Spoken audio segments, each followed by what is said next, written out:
అందరికీ నమస్కారం అండి. నేను చెప్పబోతున్న కవిత భారతీయ మహిళల పైన. భారతీయ మహిళలు మీరై సాహసంలోన సహనంలోన మీకు పోలిక ఎవ్వరమ్మా, మీకు పోలిక ఎవ్వరమ్మా. ధైర్యవంతులై ధరణియందు నడియాడి నారీ లోకానికే ఆదర్శమైన వీరవనితలెందరో.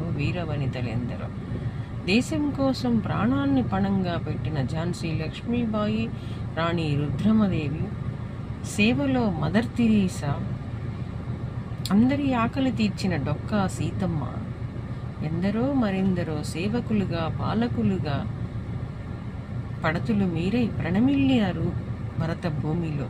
భారతీయ మహిళలు మీరై పారిశ్రామికవేత్తలై పడతులకే ఆదర్శమై నింగి నేల ఆశీస్సులతో నారీ లోకానికి ఆదర్శమై ధీరత్వం కలిగి దయగల హృదయమై ధరణియందు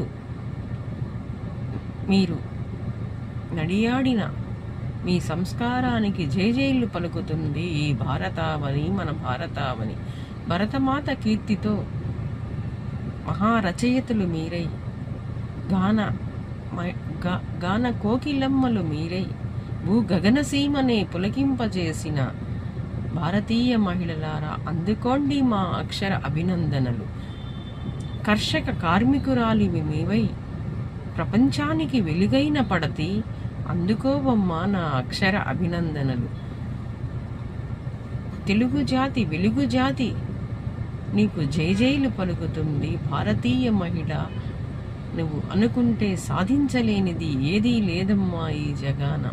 అడుగు అడుగువై ఎవరెస్టు శిఖరమంతా ఎదిగిన కొద్దీ ఒదుగు అంటుంది మాధవి సహజ కవయిత్రి గుంటూరు.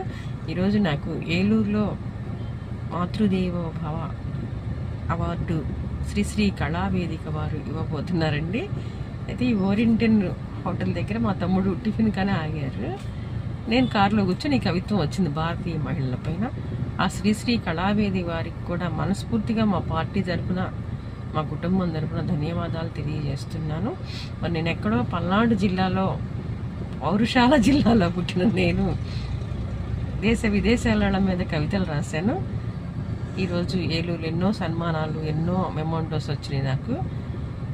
ఇది తెలుగు జాతికి, తెలుగు దేశానికి వస్తున్న అవార్డుగా నేను భావిస్తున్నాను. నేను మాత్రం నిమిత్త మాత్రాలనే.